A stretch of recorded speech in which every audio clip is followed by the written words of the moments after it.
AD, you cannot escape my grip. I'm trapped. I'm trapped. I am going to squeeze your head. It's so stupid. Hey, welcome to the. Hi, everybody. Hey.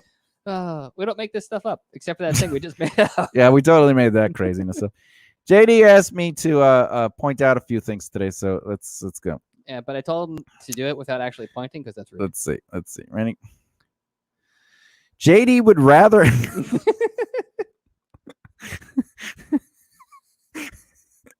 JD, if you had to choose to do something that was considered homosexual, what is the most homosexual thing you would be willing to do? Cuddle. That's like the most homosexual. It's the most intimate and romantic. Yeah, but cuddling's nice. You cuddle often? What's today's show about? If I were to take a stab in the dark, I would say something about misconceptions. Why do you say that? Because I looked at the thing. What did you look at? The title. The one that's on the screen? Not the one that's on the screen. The one that's on my screen? No, the one that I looked at on my YouTube notification. Your what? Before we went live. Why would you look at that? Because I got a notification. This guy. Always trying to be get it one up on me. So I'm gonna take a guess and say that. How come you don't have a nice mic? That's a good question. This guy. This one wasn't that expensive. I could get myself a nice. You should. Nice mic. And then we instead of buying coffee. Listen, coffee's delicious. Yeah, so it's a good mic. Why are you eating the microphone? What? I don't think that's Look at him. Good for your balance. Look at him, folks. Look at him. He's just a little version of me. When you're standing in a room of adults, right? Mm-hmm. Do you feel like a kid? No. You don't? No. Ever? No. What about a room of adults that are your superior peers? Nah. You don't feel like you're you feel equal to all of them? I don't feel equal, but I don't. Oh, that's what I'm saying. That's what a child doesn't feel like they're a part of the adults. I don't feel like a child though. What do you feel? What do you feel like?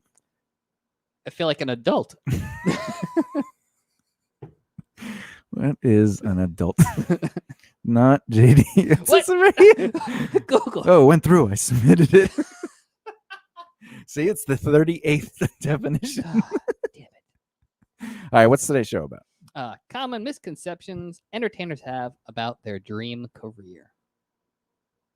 And also JD buying Read coffee. the rest. Oh, surprising truths. Okay, Jesus. Slash. And how should JD not buy so much coffee? Yeah, why do you buy so much coffee? Because I like coffee. All right, so without looking at my list. You have a list? Because I write it down because before the show I come up with the ideas, so I can at least have a conversation with you. This is why you're so smart. Yeah, I know. All right, so let's start with what you think a misconception is. What is a misconception? Don't give me an example of a misconception. What is a misconception? A misconception. Wrong. No. Is something. Wait. Because you're talking. Go ahead. Misconception, I would define as an idea that one or multiple people believe as truth that is not true. Okay. Or not fully true. Okay. Well, it's not that it's not true or fully true. It's that it's not the majority truth. Meaning, it can happen, but it doesn't mean it will happen.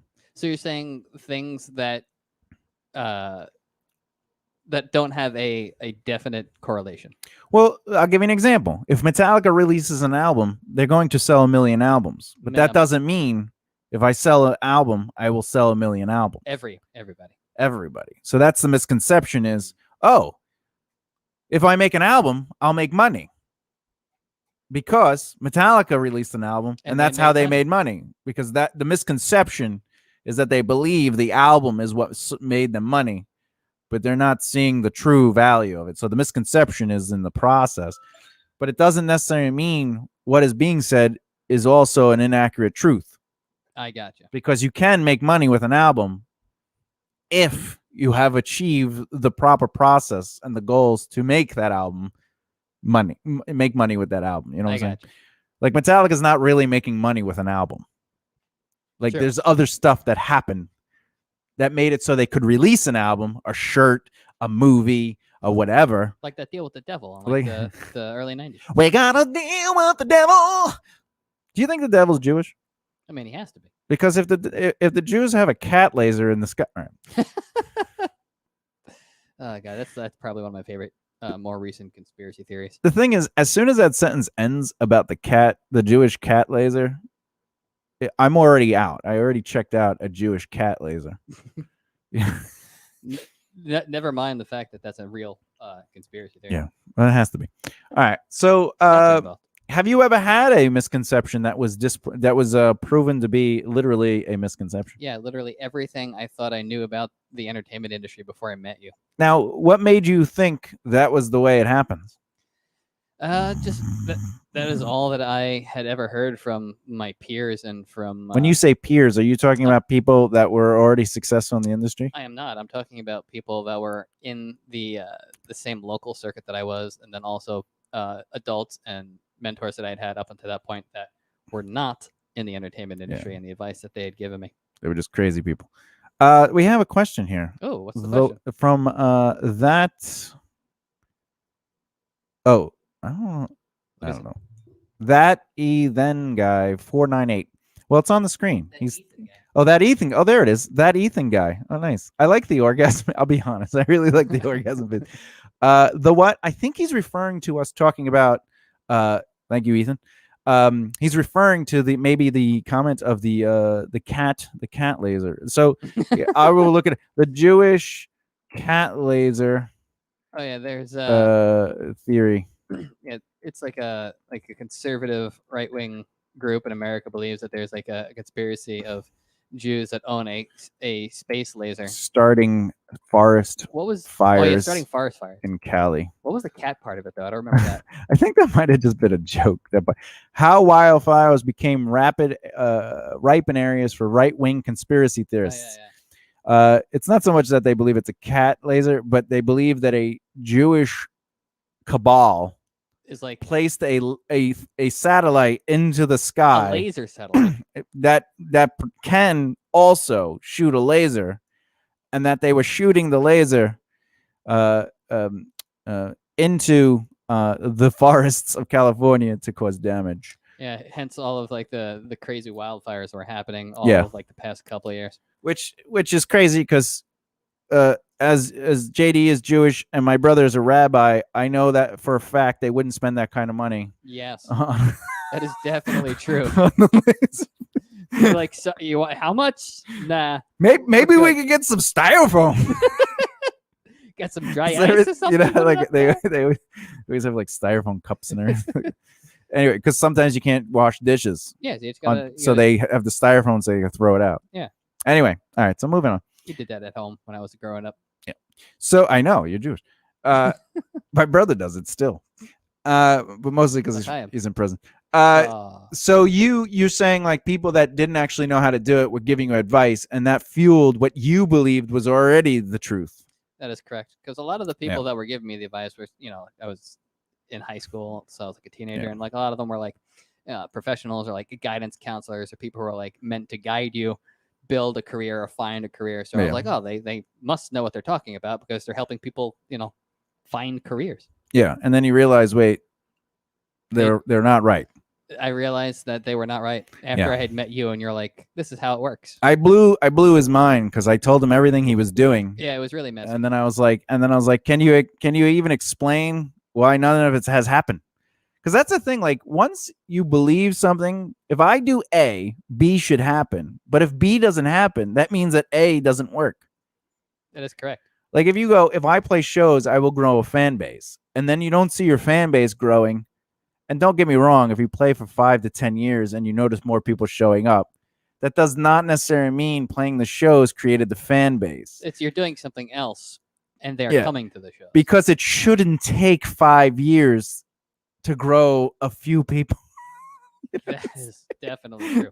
Hey, we're no longer asking our friends to show up because they just walk the other way when they see us and we have the tickets in our hands.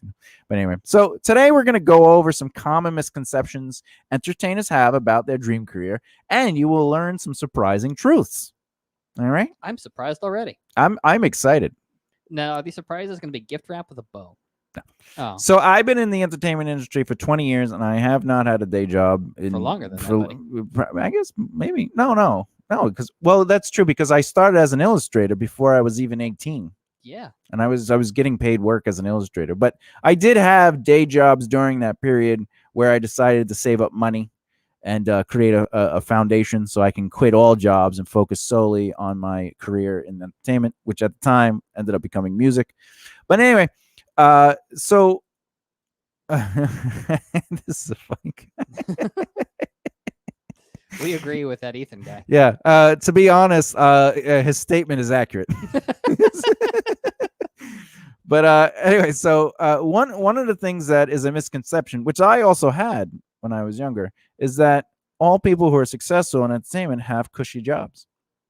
Jobs as in Like their job in entertainment is a cushy job. You know what I'm saying? Like that definitely is not the case. Yeah. It's okay, Ethan. Trust me, that's what the show's about. We like to have some fun while we learn a couple of things.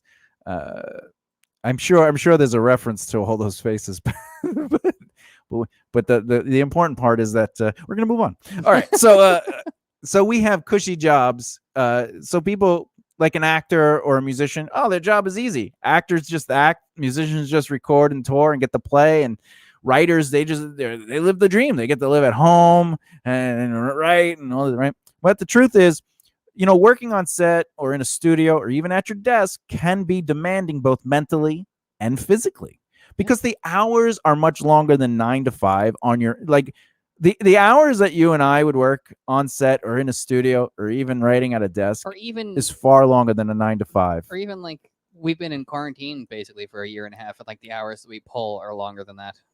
Yeah, it's like even though I wake up at say noon because I've made my life that way.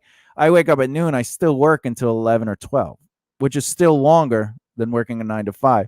And the thing is, if you're on your feet all day on set, or you're in a chair all day, or you're just listening to music all day to fine tune it, and you're doing that every single day for weeks, that's not a cushy job. You know what I'm saying?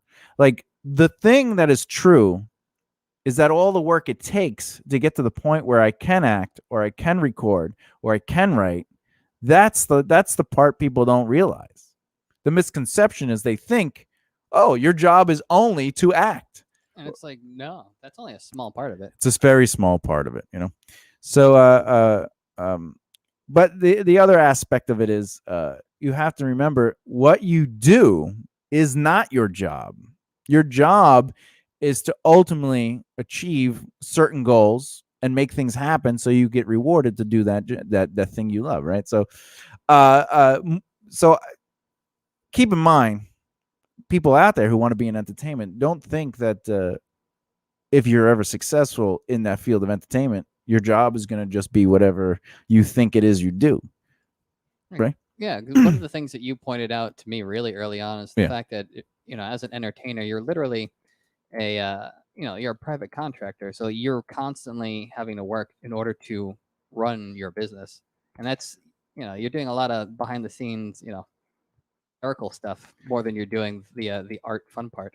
Well, yeah, which is interesting because people don't really know that. They don't believe that. Yeah, even people who are successful, like people are very vocal about not liking that part of their what they have to do, and they're like, oh, I just want to focus on the craft, and I don't really like going out or whatever. Well, I think Gary Oldman is like one of those people where he's very vocal about he just likes to focus on the art part. He doesn't really acknowledge all the other stuff that he's done in order to get where he is. Well, yeah, and there are some people like the guy from the Gangs of New York and Lincoln and Daniel Day-Lewis. Yeah, he doesn't go to events. He hates interviews. He's just not a fun. But he apparently is. Wait. Do you think I am funny? I don't know. I don't think we've had enough interaction to classify as funny. However, I have giggled. You have done funny things, but that doesn't necessarily mean you are funny.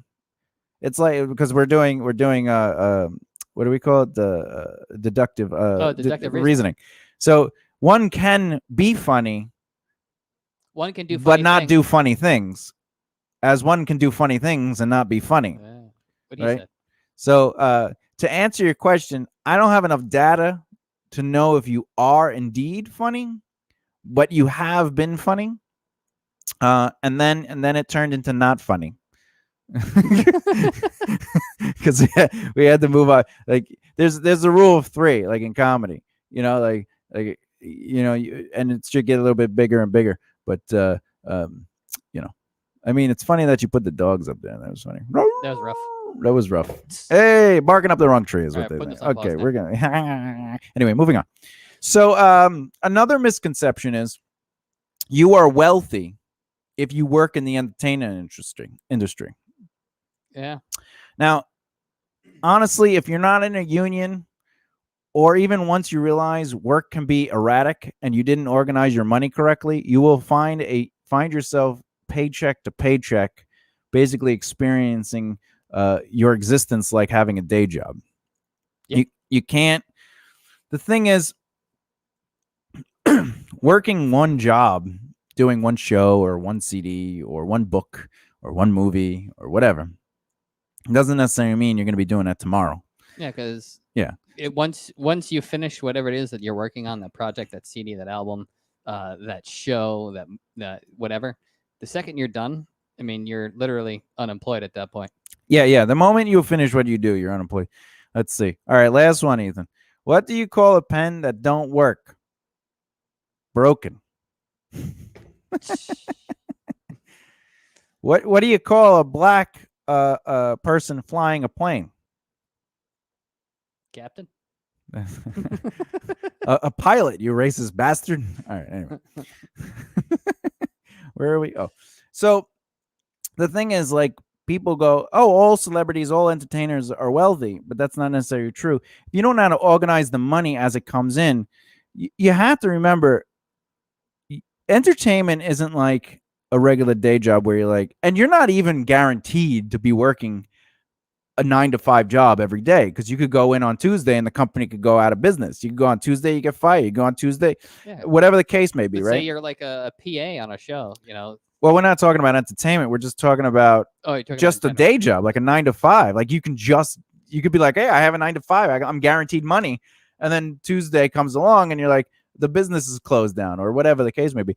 So in entertainment, it's even more aggressive with that reality, because a show is only going to happen for as long as it does. And that doesn't even mean it's going to be filmed for 3 months, because they could lose their budget. They could get canceled. They could, whatever the case may be.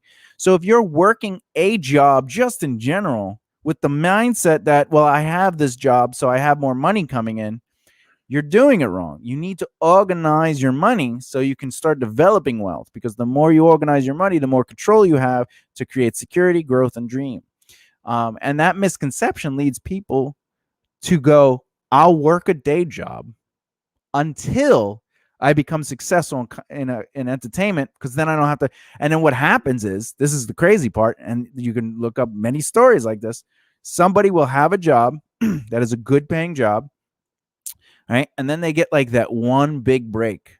They get a pilot, and they like, oh, the pilot paid me $50,000 or $40,000 just for the pilot. I know it's going to get picked up because the show is awesome and I'm in it, so I'm biased, right? Now you quit your job, right? And not even with 2 weeks notice, you were just like, I quit. I got my job. All right. And then you go do the job, and then the pilot films it, but it never gets picked up. So now you got to live off that $50,000, and you're like, oh, I'll just keep trying to, do nothing. Right. We know people who are like, oh, I lived off of my commercial money. Yeah. And then it vanished. And that's not money management, Yeah. They it'll last a while, but like you have to be able to, you have to constantly be working. Yeah. Oh, can you turn the Yeah, I get the thing. So, one of the important things about breaking this misconception is ultimately that if you want a career in anything, like you want to own a donut shop, or you want to be a teacher, or you want to be in entertainment, you should be saving money to survive your foundation. And a foundation is 18 months of your average monthly overhead combined. And the reason you want a year and a half is because it takes about a year to become successful. And for us, we define success as making a living within your field of interest. All right. But that extra 6 months is like, oh crap money.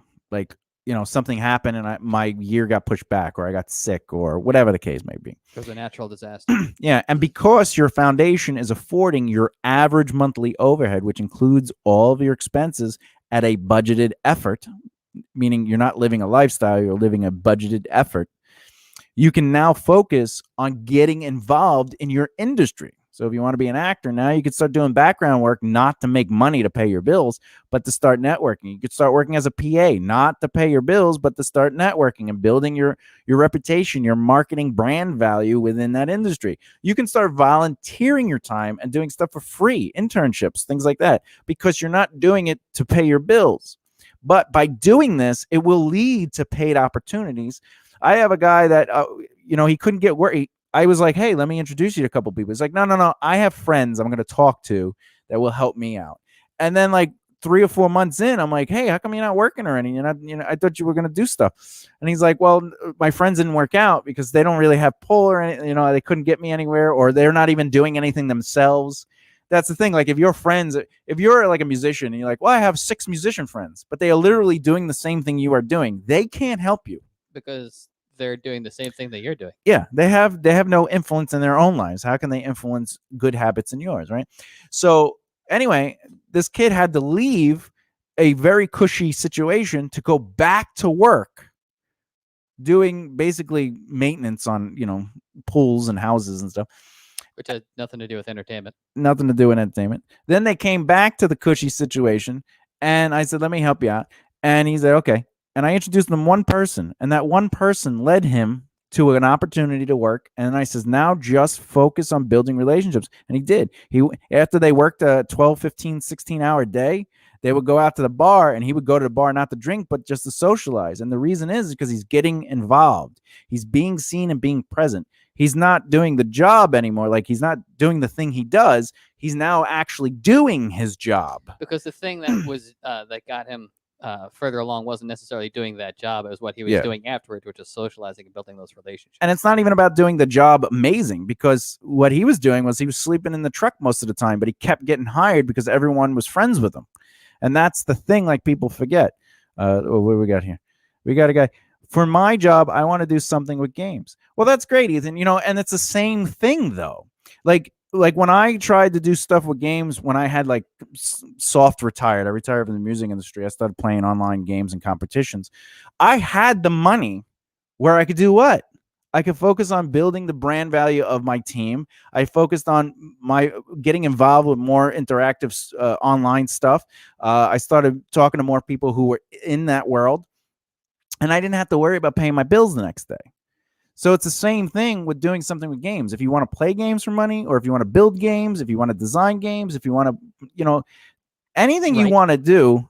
Yeah, you could even write games. That's a thing, like writing games, like scripts, not like the binary code of the script. So like the actual the story. Yeah, the storylines. You could even come up with the concept. There are people that make money on coming up with conceptual ideas for games and not necessarily fully flushed like out stories. Games. They're just like, it'd be great if you do this. If we did that, right? And people make money on that. But the thing is, if you don't have the money surviving on the foundation, you can't start getting involved in that industry. This is the other thing. Let's say Ethan says, I want to just write games. He can't just write games. He can't just do that and make a living at it. It's not gonna. He cannot go up to anyone and say, hey, I'm really great at writing games. They're gonna go, I don't even know who you are. Why would I give you a chance? So they're going to be like, get out of here. Or they're going to do what I call the very compassionate no, which is, why don't you email me some of your works? I'll look it over, which basically means I will never see it. Right. And that's the thing. Like we as entertainers, when we don't understand the process, if we rely on what we do and not our actual job, because again, what we do is not our job. Our job rewards us financially to do the thing we do passionately. And our job is a very specific thing about building relationships, marketing, stuff like this, managing your money, your time, right? So Ethan's saying he has a lot of money. So now, Ethan, if you have a lot of money, right, your job right now is to start getting involved in that community. That's it. Just start hanging out, talking with, working, introducing people, but don't make it about you. Make it about them. Yeah, make it about them. Make it about your mission. You can make it about your mission. But if you make it about like, I want the job. But anyway, going back to I'm a great writer thing, right? So you can't just go up to someone you don't know and have no value with and say, I'm a great writer, because they're not going to hire you. So you have to get involved even on the lower ends just to get yourself built up into that community. All right, we're going to move on to the next thing. I call that the release. All right. That was very, I give that a solid like 7. Thanks. I appreciate You're that. Another thing people say, you have to go to a school for your field to get a job in the industry. All right. I'm going to be honest. This is simply a false statement. Yes. Almost zero people who have become successful in the industry did not go to a school for their specific career. It's who you know, who knows you, and knowing yourself. The truth of the matter is, school is really like, how do I end up having to get a job I hate so I could pay back the college for the career I wanted? Thousands of dollars. Right? The secret to being successful in your, just successful, I'm not saying longevity. Longevity is another process, and so is basically fueling that purpose. To become successful in your industry, you simply need to network, market, practice. You need to build and cultivate relationships so that people know who you are. I mean, so you know more people. You need to market. So marketing is designing a brand to build awareness, which creates interest that ultimately generates sales. So people buy into your brand's message emotionally. And therefore, marketing is who knows you or who remembers you, right? And then your practice aspect is about knowing yourself, understanding your strengths and weaknesses that allow you to add value to any situation where basically, what do you bring to the table, right? So the idea that you need school is insane for the entertainment industry, right? Some of the greatest directors of our time didn't even go to school. I'm not saying that people haven't gone to school. I'm saying the majority have not. Yeah, most people are. I'm a dropout. Robert Downey. Yeah, most people drop out. They drop out because you just need to build and cultivate those relationships, have a brand that people connect to, and ultimately know what you can do. And by knowing your strengths and weaknesses, you could put time into developing them and bettering them. And practice isn't just for craft, by the way. Being good does not necessarily equal success. Remember that. All right. Because I mean, like something you've pointed out is, you have, songs on the radio that are not good, and those bands, those artists are, they've reached success, or you have actors and actresses that have gone on to get leading roles and aren't necessarily the best at their craft, and they've reached success and they've been able to grow careers and have longevity afterwards. Yeah, because the concept is like, they rely on the idea that, like, if I go to school, I will learn so much of the craft that'll be so good they can't ignore me, right? Which is the Steve Martin, right? Approach. And the truth is, the smartest and most talented people have the most success, which brings us to our next point, right? So they think, right, this is the smartest and most talented people have the most success. If you believe all you need is talent, you already have failed. That's focused on what you do and not your job. Remember, what you do is not your job. Painting, drawing, writing, acting, directing, that doesn't actually make you money. Why? Because you could do all those things at home for free. For free. It's what you'll do it. No, you'll do it if you get paid or not. Why? Because you, in your head, want to get better. So you're not going to sit there and go, man, I really want to practice, but no one's paying me. So I'm not going to practice. Like, if you really love what you do, what you're passionate about, you're going to do it regardless, right? So, or as some people say, irregardless. It's just an even thing. Anyway, so what you do is not your job. Your job rewards you financially to do the thing you do passionately. And that's things like network, market, practice. That's things like manage your time, money, and people. That's using your entrepreneurial brain to find solutions. Think outside the box. To think outside the box, things like that. So if you focus solely on the talent, you got to remember, think to yourself, have you ever turned on a movie or a song and thought, this is crap, how did they get there? Yes. Right? You do have to be competent at like what you do. Like, you have to at least, like, if I say I'm an actor, I have to at least be able to act, but I don't have to be amazing at it. I have to be able to do something. And some of the most successful people have said, I didn't know how to act. They just said, you wanna? I said, sure, I'll come in and do some lines, right? and they just learned how to do it over time, and you get better and better. So the idea that you have to be the best before you start is also a misconception, right? But anyway, but it does, listen, again, as I'm saying, you do have to be competent in what you do, but it takes more than craft to succeed. You have to get involved to be seen and be present. All right, we're more faces. That's funny. All right. So, this is leading to the next point, which is I am the talent. Why do I have to do? Okay. So we talked about this a little bit before. I am the talent. Why do I have to do internships or low-end job positions? I just want to be my creative self. This is the thing. Just because you want to be the actor doesn't mean you should start by trying to get an acting gig. Because in your head, you're like, I want to be the lead. Yeah, this is something that you've pointed out, and then ever since you pointed it out, it's been very apparent anywhere I've gone where artists tend to have an ego with them wherever they go, especially the artists that don't necessarily understand the full scope of what they need to do in order to actually reach success. Yeah, because even musicians, like a guitarist comes into a band and like, well, I believe I'm a lead guitarist, so I want to just be a lead guitarist. And because I'm a lead guitarist, I also wrote songs. So I don't want to be in someone's band. I want people to be in my band because I wrote songs already. I wrote songs. And I'm going to have those songs played, and I'm going to play lead guitar. I need people to play that song. So you won't join a band. Right? That's the mentality of I am the talent. Yeah. Right? I want to be known for being the talent. That's why when actors go in, they're just trying to get acting gigs instead of just trying to get on set to build and cultivate relationships. Because those relationships are really what lead to opportunities. That's right. Like writers, like screenwriters or just people who want to get published with a novel. They just keep sending in their books and they get thrown away 10, 15 books in a row.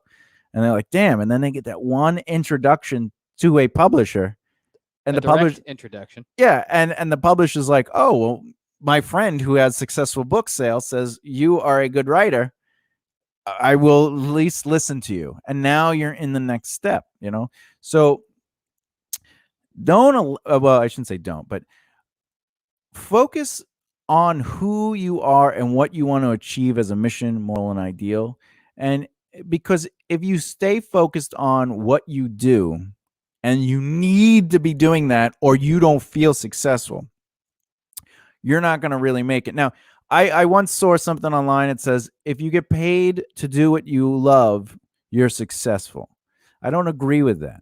I believe that success is making a living within your field of interest. And why this is because you might not love what you do as a job to make money to pay your bills, but you still do it. Yeah. You still do it, right? So the reason we use this, our definition, if you make a living within your field of interest, a living is not a lifestyle, but you're making a living in your field of interest, is because you should just be trying to get involved in your interest, your industry of interest, and getting paid, right? Even though you have your foundation, you want to start getting paid to eventually pay for your living, right? But you don't want to live off your foundation forever. You only got it for 18 months. Yeah. But the other reason it's 18 months is to kind of motivate you, because you're like, I have 18 months. I got to get out there and do stuff, right? But the idea is that if you focus on like, well, I just want to be the actor, you're not focusing on making a living in your field of interest, which will lead you to actually being able to act and making money on that, right? So anyway, that's a very good point. Yeah, thank you. I appreciate that. You're welcome. Has anyone ever told you that you're just really smart and have like a wealth of knowledge? Yeah, it's my nipples. So that makes sense. To add a little bit to that, I wrote some notes for myself. Internships can be a great way for you to get inside, to get the inside scoop on what the industry wants. For instance, by interning with a casting office, you'll see how hiring decisions are made. So this is the idea, like, well, I have to be an actor. No, why don't you start working for a casting company? Start there. Start at the bottom. Who goes into a job with zero experience and knows no one and says, I want to be the CEO, and gets it? And musicians and artists. Yeah, but let's say you were just a normal person and you were like, I want the CEO position. And you go in, you go, hey, listen, I noticed you're not hiring for the CEO, because no one hires a CEO. Like, they find a CEO. or a CEO works their way up, Yeah. But imagine you're like, yeah, I came in for the janitor position because I noticed there was no CEO position open, but I want the CEO position. And they're like, well, we're hiring the janitor position. Yeah, but I'm a CEO. I'm a CEO. I know I'm like 20 and I've never done this industry, but I'm still in college. But I'm really good. I'm really good at what I think a CEO does. And I think it's they smooze, they booze, they hang out, they get paid really well, they drive nice cars, they go on vacation all the time, they travel a lot, and they're like, well, that's not what a CEO does. That's not their job. Those are just things they do, right? That's not their job. Oh, but that's what I see them doing.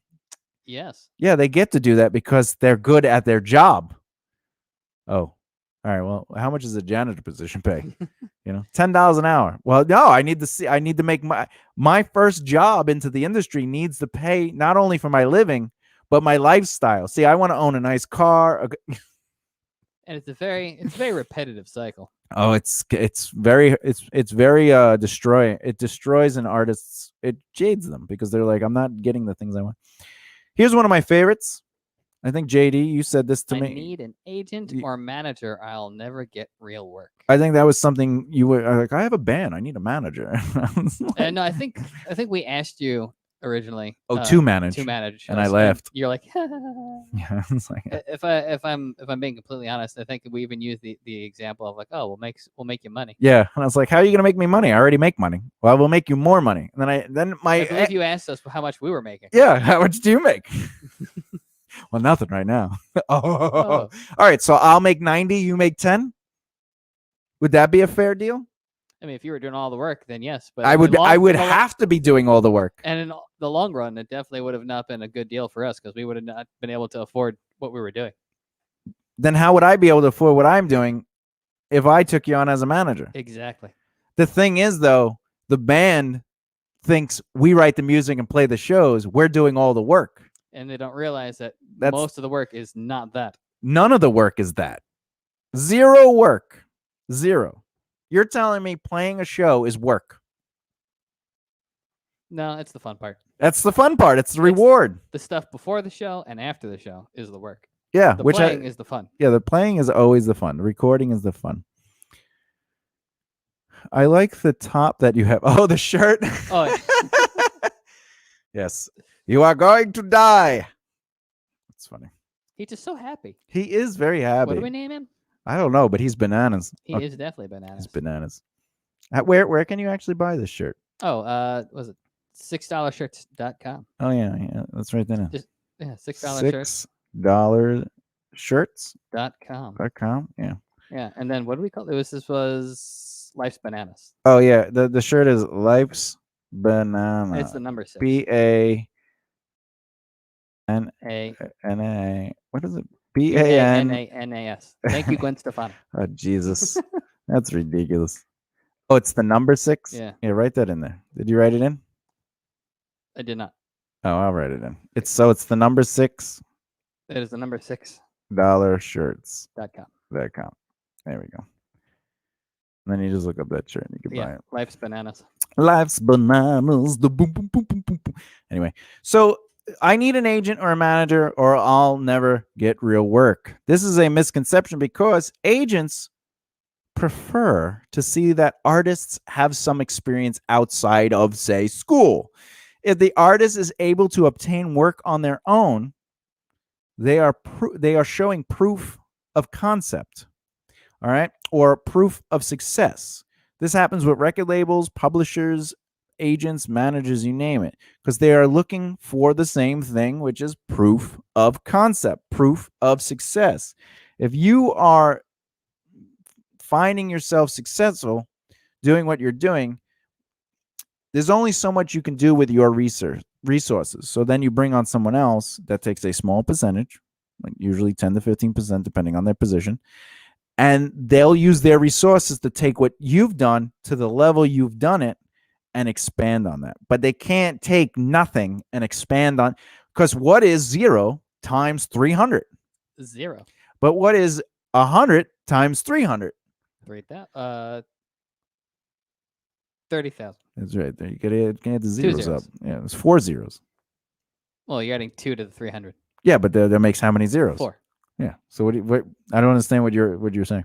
I thought you said add 4 zeros. I was like, Yeah, you add 4 zeros to the 3. yes, How many zeros do you think there are? 4. Okay, so why would I add 2? Because you're adding 2 to 300. But there are 4 zeros. Yeah. So you're adding 4 zeros to 3. But 2 to 300. But that's not how you math. That's not how you math. What are you talking about? Because the answer is 30,000. What's 3 and 1? Times 3 times 1? Yeah, 3. 3. And how many zeros do you add to that 3? None. 4. What? No, from the 300 and 100. That you multiply from left to right to do it quick and the proper way. They don't teach you that in school. 300 times 100, you go 3 times 1 is 3. How many zeros? 4. Yes. I'm going to teach you math later. Please teach me math. You know I'm a king of math. You know that. I know. I've watched you do the 11 trick. That's still a great trick. 34 times 11. Well, everyone knows it's 374. Anyway. Okay. So if you really want an agent or manager, you got to think of yourself as going, all right, what can I accomplish on my own so that when I go to them, I have the proof of success. And this is why I tell my clients, and I think I've told you this before you stop being a client. Basically, you want to keep record of your successes. You want to take note, keep track of the money you're bringing in, keep track of the money you're expending, which is also helping you with money management. It's not just one thing. You're accomplishing many things by doing one task, Yeah. But the ultimate goal is if you go in, you should manage me. Why should I manage you? Well, in the last 2 years, I spent X amount of dollars and I brought back this much money. And then I've only paid myself this much money and I'm still able to live my average month because I live on an average monthly overhead to survive my business. That isn't Now, what are you doing? You're talking their language. And they're like, oh, this person knows what they're actually You can't go in, you go, our music's awesome, amazing, and unique. They'd be like, no, thanks. No, I'm telling you, man, my mother loves my music. And they'd be like, just leave it at the doorstep. Can you just listen to it and let me know what you think? Why does it matter what I think? Well, because if you like it and you don't sign us, you're crazy, man. If you love it, it's the next best thing. All right, great. How many albums have you sold? Well, none, but I need your resources. All right, have a nice day. Bye, everybody. Bye. All right. Bye. Here's my favorite. This is JD's. If you perform enough, you'll get discovered. All right. At first, I read it really quick because it's with one eye because I had an itch, and I thought it said if you perform enough, you'll get divorced. And I was like, why is that up there? That is also an accurate statement. Just watch Metallica on the Black Album tour for 4 years. We are divorced. So the problem with this is that it usually it's usually an aimless and hardly ever works. Like they're just like, we'll just perform as much as possible. Like that's not really goal oriented. We'll just keep performing until we start getting noticed in our fan base. It's like trying to win the lotto, but I'm not saying still play gigs, film movies, write to get the experience and dive into the community of your interest. But do not say to yourself, if I play shows, I'll be successful. Shows do not equal success, right? However, if you're going to play a show, what is the value of playing a show? What is the value of doing a film? What is the value of, writing a book? What is the value of a game? Creating a game, right? If you notice when Mortal Kombat came out, the newest one, right? The creator of Mortal Kombat, Ed Boon, okay, he's one of the guys. He's one of the guys. Ed Boon, right? He came out and he did press. He did videos that explain the characters. He talked about the history of Mortal Kombat because he has it now. He has that. So now let's explore the history to see where we are now. Being that it's 20, 30 years later? Yeah, something like that. But it's creating intrigue and it's letting you see their journey, their adventure. He's not just going, Mortal Kombat's out, you should buy it. Woohoo! He's still putting in the work to allow people to understand the brand. Like, where are we? What have we achieved? What is our goals? And that's the thing. If you're doing a show, don't just play a show. Take advantage of the show. Get press. build up press to that show, do videos leading to the show, getting ready for the show, like show behind the scenes. And then when you do the show, there should be stuff that happens there that's behind the scenes. And after you do the show, like don't just do something. Have a plan and let what you do influence many things, because everything you do must affect everything you do. That's That's true. like your favorite phrase ever. Everything you do must affect everything you do. Well, yeah. That and one cheese pie, please. What are you gonna eat? All right. This is another one. Likes and follows do not equal sales. That is a fact. Right? Now the problem is, when you see your likes and followers, you believe they are true fans, but true fans come from growing a brand's value. There are fans, and then there are true fans. True fans are not the ones who like your stuff. They are the ones that actively make an effort to support you. What is the big difference? Fans are people who may potentially connect with what it is that you're saying in your message. You might just go, "Hey, good job," whatever. Whereas they'll listen to your music, they'll watch your movies. True fans are going to be the people that follow you around, like Deadheads for the Grateful Dead. Or Correct. You're going to be like, "Oh, you have a new album out. I'm going to pre-order that," or "You have a new T-shirt. I'm going to buy 18 sizes of that and give it away to my friends as gifts." Yeah, and for you sports fans out there, fans can be like people who like. I'm a fan of baseball. Well, not anymore, but I used to be a fan of baseball, right? But I'm not a true fan of the Yankees, even though they're my favorite team, right? Because I don't go out of my way to go to baseball games. I don't go out of my way to buy the jerseys. I don't go out of my way to paint your face. To paint my face. You know what I'm saying? Like, I'm not going out of my way. I'm not actively making an effort to support them. I'm more like, oh, cool, the Yankees are on TV. I guess I'll sit here. And then I'm like, I'm hungry now. I'm going to walk away from the TV without ever caring what happens from this point on. Oh, I ate. Everyone's still watching the game. All right, I'll sit down a little bit.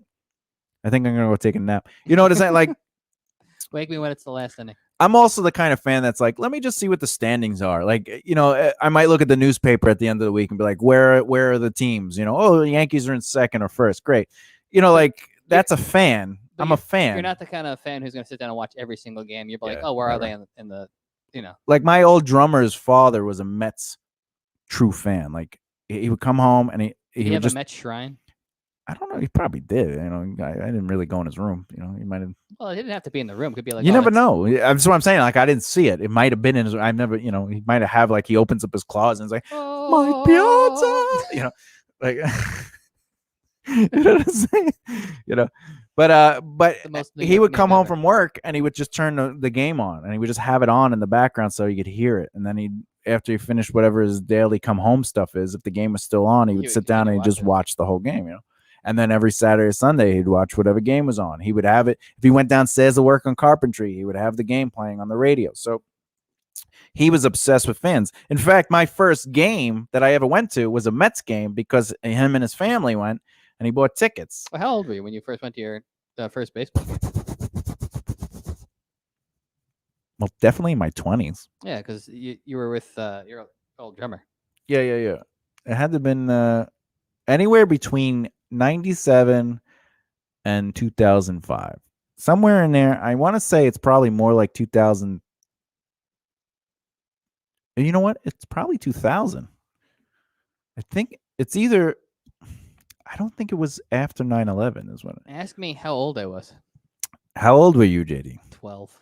Oh, look, see, you're a child.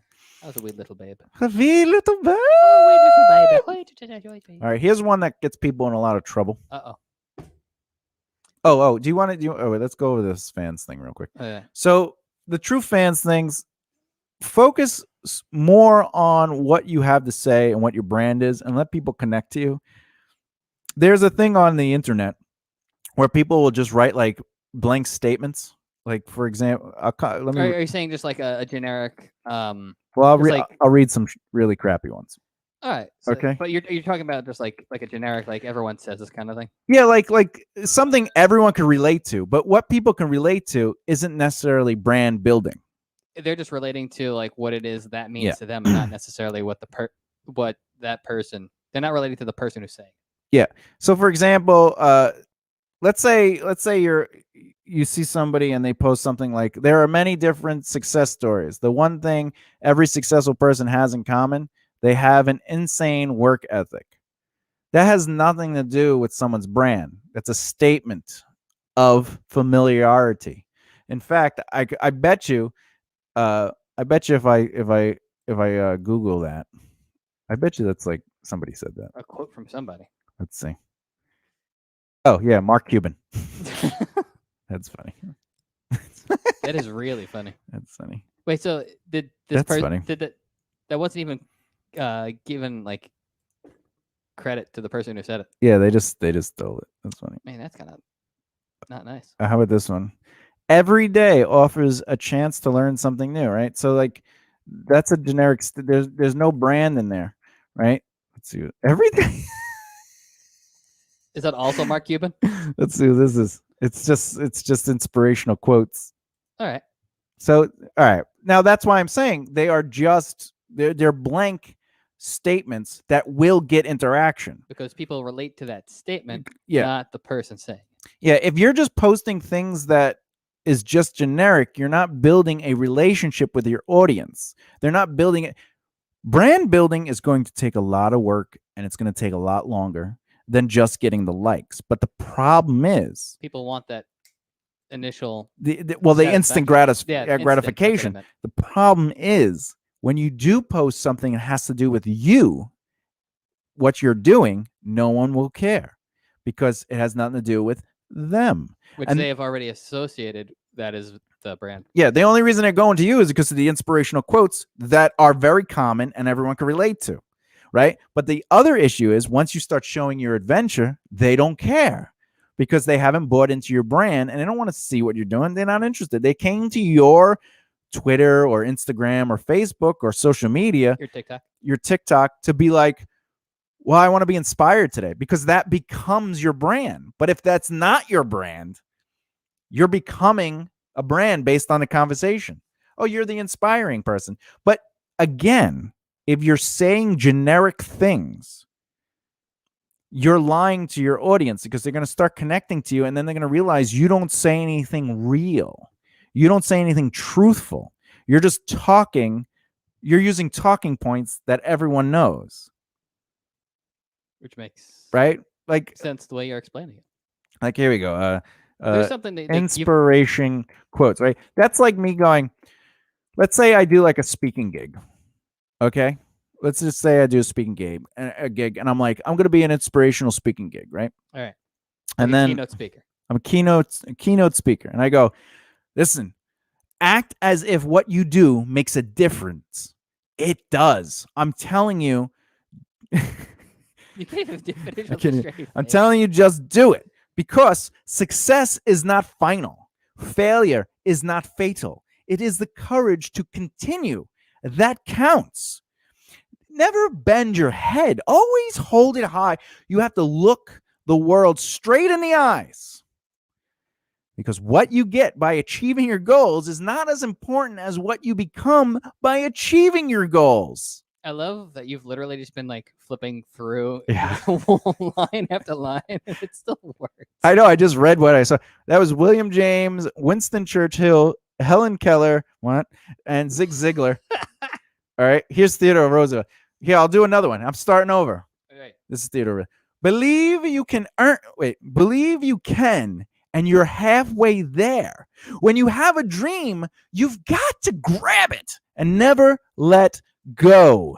I can't change the direction of the wind, but I can adjust my sails to always reach my destination, because no matter what you're going through, there's a light at the end of the tunnel. You know what? Do you see what I'm saying? It's so easy to be like a speechwriter. I know. I just take other people's speeches. So that was Theodore Roosevelt, Carol Burnett, Jimmy Dean, and Demi Lovato. I definitely think that we should be scriptwriters using only Pinterest. I mean, I see it all the time. But the thing is, people are going to connect to those statements, but they're not going to connect to you. And therefore, your brand does not have draw value. However, your brand's conversation, what people think your brand is that I'm going to your page and following you for inspirational quotes, but not necessarily that you're the one coming up with them. However, if you're a piece of crap of an individual and you make like the quotes are yours and don't like Churchill. Credit. Churchill is a man of honor. You know what I'm saying? Like, give the guy credit for saying what he said. He's definitely a very revered historical figure that led Yeah. England through one of the darkest times in world history. Yeah, or like Mark Cuban. Like if Mark Cuban, like just say that he said it. It doesn't devalue you. It shows your brand. How? Because through action, you're saying I respect this person's philosophy. That's now you're actually showing at least some connection to the quote instead of going, I made this up. It's called plagiarism. And that gets you in trouble in high school. That'll get you a big fat F. Your speech was very good. Who was it by? Well, the whole speech I wrote. I compiled. But every sentence, every 2 sentences was I had different authors. All right, let's keep going. The industry always pays well. This is another misconception that leads people not to have a foundation because they're like, again, once I get my big opportunity, I won't have to deal with it. Well, one of the big things that stood out to me, I think before I even met you, was the story of like Black Sabbath. At one point, they were like one of the biggest bands in the world in like the 70s, and they were flat broke, which is crazy. Yeah, because their record label, Sharon's father specifically, took advantage of the band and signed them to a crap deal. Yep. Which is just insane. Another reason why you should understand the industry that you're getting into, so you don't end up with a Black Sabbath deal. Yeah, the industry doesn't actually pay well. It can pay well, but you have to have value, a brand value of draw. Like your brand's value needs to draw interest. So the reason, you have to have where like proof of concept. Yeah, because Black Sabbath definitely had the numbers, but they didn't have the numbers when they signed the deal. Gotcha. So they got taken advantage of because it was a risk for the label. Once that contract ran out to renegotiate, now who has the pull? They do. Brad Pitt gets $10 to $20 million a film, not because he's Brad Pitt, but because what he created as Brad Pitt. He created a draw. But when Brad Pitt first started, he was making the same every other background actor was making. But imagine he goes in and goes, yeah, I'm a background actor. I need $10 million. Yeah, no, which is another point, is the fact that he did start out as a background actor. Yeah, he got involved in the industry because he wanted to be in that industry. But I will say this. The industry always pays well. Why it's a misconception is because your music may be being heard by millions, but signed to a record label, you're getting a very small percentage of the money from even streaming, right? So musicians today earn about 0.00437 cents per stream on Spotify. Which is insane, too, to think about. Like the fact, a good chunk, I don't know. Like, I personally know musicians that have just recording setups in their own homes. Yeah. And like they do their own recording, and then like later on, like they'll just send it off to somebody else to do the mixing and mastering if they have like a record label. Yeah. But they literally are doing the work for the actual recording, and they don't even own the masters to their own stuff. Yeah, because they think they need the label. But the problem is people don't learn how money is earned in their industry.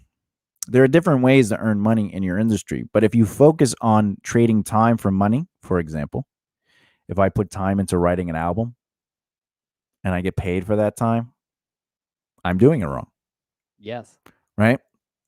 Learn how to make money. So something that I've always been a very strong advocate for is grow higher, grow stronger, right? So if you're going to be an actor, your job is eventually to own a production company at minimum. You know what I'm saying? If you're a musician, your job is to own a record label or a booking company or a promotion company. And if you don't think that's sounds normal, Eminem has a record label. Ziggy Marley has a record label. You know what I'm saying? Metallica has a record label. So like, don't think it's weird. Yeah. And there are publishers too.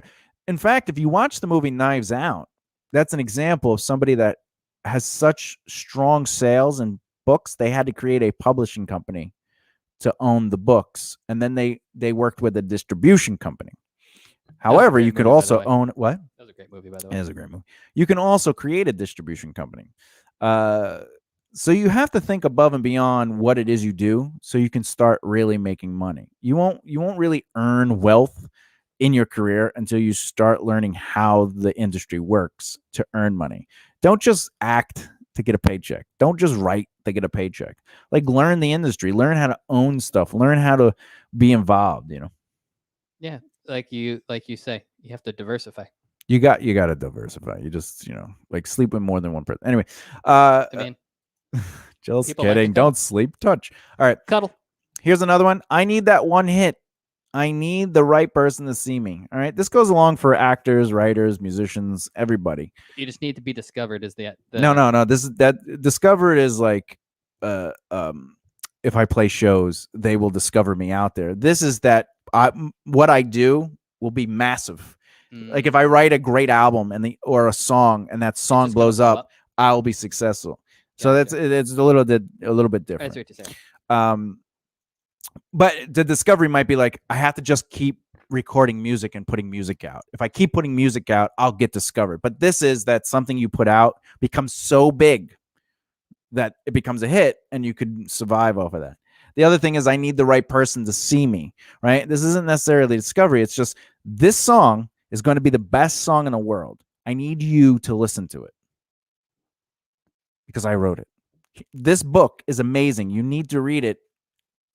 Or, like, you might say to yourself, if I'm a writer, or like a screenwriter, and I go, I just need Steven Spielberg to see this script. That's I need the right person to see me. I need Steven Spielberg to see this. So I'm going to try to get it to him. And then he gets it and he goes, this is crap. What is that?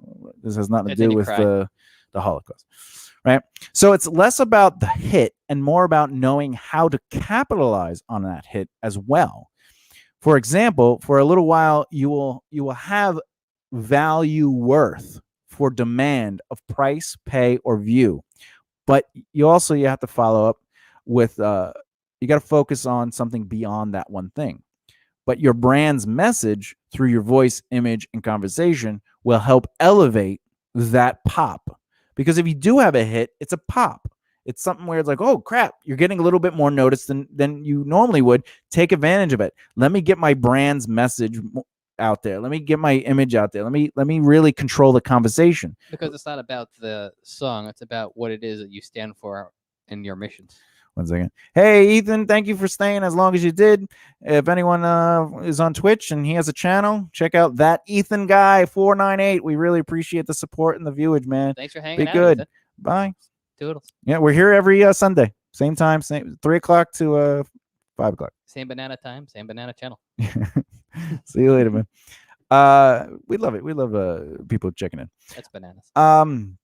But the idea is, like, you want to say something more than what the product is saying. Have strong missions, morals, and ideals. Because once people are paying attention to you because of that hit, you could either be the one hit wonder, or you could start utilizing that power to create new opportunities, right? But some people go, I need the hit to be successful, but they don't know what to do with that success. Basically, use the hit as leverage to move forward. You're getting your lotto. You won the lotto. Woohoo! So don't just take the money and put it under your bed. Yeah, because what if there's a house fire? Bye. Yeah. Here's another one. This is JD's hopes. What's the one say? I have expected you to write, this is JD's last show, and have that up there. That's funny. 1 second.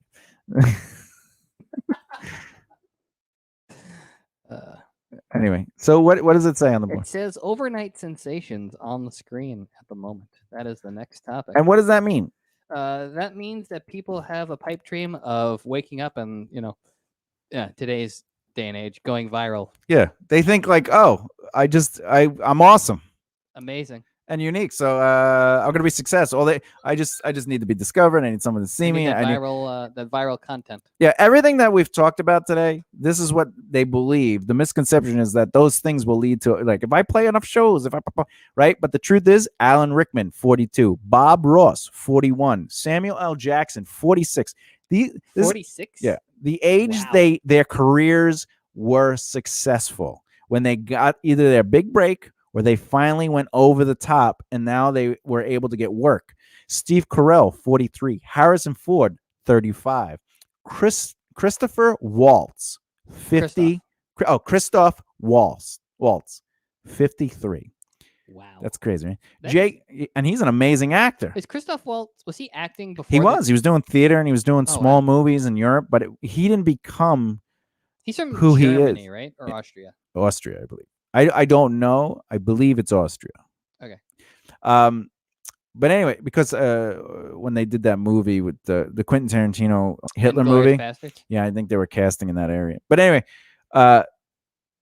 he was doing theater, but he didn't really he didn't go over, as they call it, like getting pushed over. Right?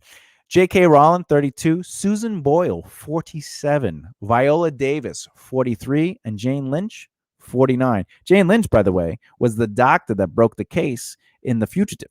She's the blonde doctor. Really? That is I think it's the kidney or liver. Let's take a look.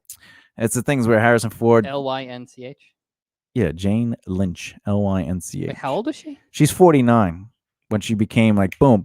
The Fugitive wasn't the movie that pushed her over the edge, though. That was like a very, very small part. She got that as sort of like a like they were casting people in the area. They just needed that's an under 5 part. That's all that is. Yeah, she was also in Fatal Instinct. Yes, she was, and she was also in 40-Year-Old Virgin. Yeah, right. Yep. Yeah, she's a fun actress, but she's mostly known for improv and everything like that. She's very funny. Now that I'm looking at her. Yeah, but yeah, no, she was in the X-Files. Probably one or two episodes. Yeah. Oh Jesus, Seventh Heaven. Yeah, she's like a bit part actor, But like looking at her now, like I've seen her like a whole bunch of places, but like looking at like the older stuff, I was like, when was she in this? Yeah, she had her big break. I think was she was like in a show like for a long time. 40-Year-Old Virgin. Audiences and critics took notice of Lynch for her turn in 40-Year-Old Virgin. Yeah, but A Mighty Wind in 2003. Oh yeah, when she started working with them. Best in Show. Yeah. 2000. That's the same team. So when she started doing those movies, she just blew up, and she was 49. But wasn't it like just the team was going? The team was. Well, she joined that team. I'm saying like the whole team itself was. Yeah. Which is no, I mean Christopher Guest. He created those what's his name? The guy from American Pie, the father from American Pie. Oh, Eugene Levy. Eugene Levy's those people didn't because they were successful. I mean, Spinal Tap. Wait, Eugene Levy made Spinal Tap? No, but Christopher Guest is the bass player. But I was just asking if he was involved with the making of that movie. No. We could tell your mother we ate it. Oh man! Speaking of, you haven't seen Schitt's Creek yet, have you? No, not yet. Oh my god, genius! All right. Anyway, so don't assume that you're going to become successful overnight. Really take advantage of using your brain. Yeah, it takes 5 to 10 years to have that overnight success. Yeah. It's a really long night. Unless you're successful in one thing, like when you see someone go from comedy to acting, and you're like, oh, well, they're already acting, or you're like, well, they already spent 10 years becoming successful as a comedian, like someone like Jamie Foxx. Yeah, or Eddie Murphy, or Jim Carrey. Eddie Murphy, people think, what? But he was successful at 18. No, he started comedy when he was like 15, 14 years old, and he was surrounded by a lot of good people. Yeah, he started super young. He did. All right. I do with Dave Chappelle too, right? Yeah, he started very young. So this is something JD thinks he has. You have to be naturally talented. What? I'm blinking very loudly. Tell me you don't think you're naturally talented. Not even close. Yeah, I know. Finally, he admits it. You don't think you're talented? Not naturally. Oh, let's hear about this. I don't think. You think you're talented? I think that I am content. Oh, okay. All right. So you're not talented. What you're saying is you don't want to say you are talented because you think it'll come off like you're arrogant, which it will. But you also don't want to say that you're naturally talented because I know for a fact I am not naturally talented because it took me a really long time to be able to build up talk to do what I that too. Yeah, but you're naturally talented at something. Show them that trick. The one where you go to sleep. You're very good at sleeping. I am actually terrible. You are terrible at sleeping. I don't even remember the last time I dreamed. Yeah, I think you have dreamt, but because your REM isn't consistent, you don't recall it in your short-term memory, which is a thing. Yeah, because you're not getting a full cycle of REM. I am not, and that's why you don't remember your dreams. There are times where like I'll get like I'll wake up with like a glimpse of what happened in the dream, and then like. But you just said you don't dream. Meaning that like See, I proved that I was right. You did. See? I'm wrong. I don't dream, but there are times I glimpse the dream. So you do dream? No. But there's these times when I see like I could have had a dream. It's a dream of a dream. Yeah, I dreamed a dream. But I didn't really dream, but I saw glimpses of what would be a dream. I don't dream. I remember these glimpses of a thing I don't have. Exactly. That's funny. Do you see why it's crazy? Anyway, do you think you're talented though? Jesus. I think I'm good. See, watch. Ask me. Do you think you're good? No, I do not think I'm just good. Are you talented? I'm amazingly talented at a couple of things. At what? I'm an amazingly talented songwriter. Continue. Oh, you want more? Let's see. I'm talented at breaking down complex ideas and simplifying them. That I will definitely give 100 stamps of yes.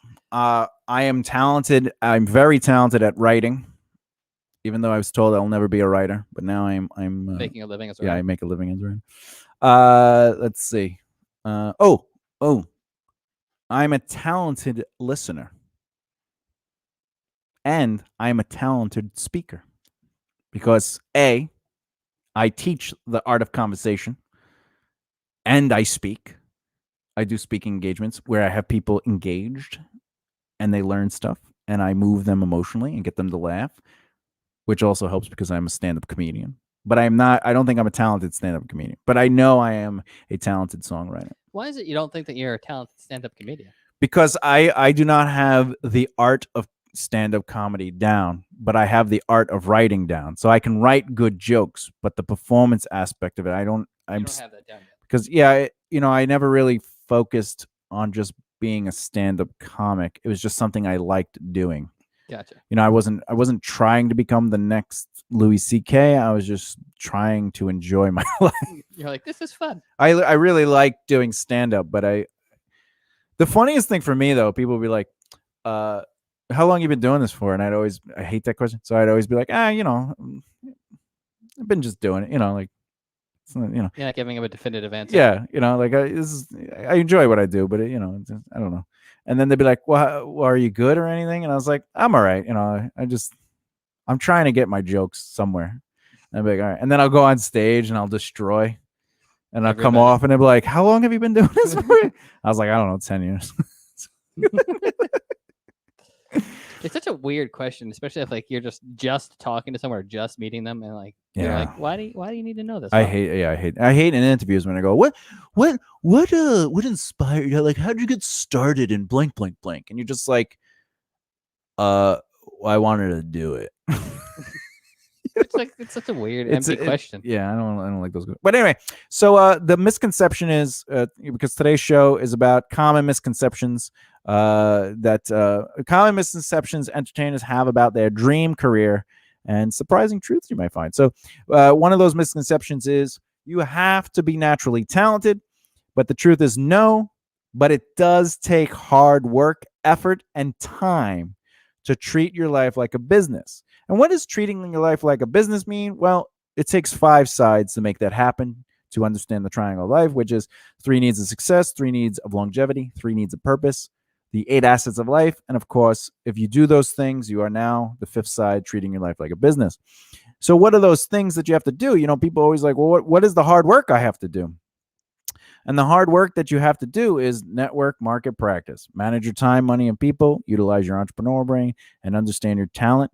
You need to manage your, organize your security, growth, and dream so you can invest in yourself, so you can protect yourself, invest in yourself, and reward yourself. You need to invest into assets so you can develop wealth. And then, of course, by doing all those things, you are treating your life like a business. And people think, nah, I just got to be talented. But every successful person that has longevity and fuels their longevity and learn how to be successful did all those things within those groups. My favorite asset is Dogecoin. Jesus Christ. We do not sponsor nor condone investment advice.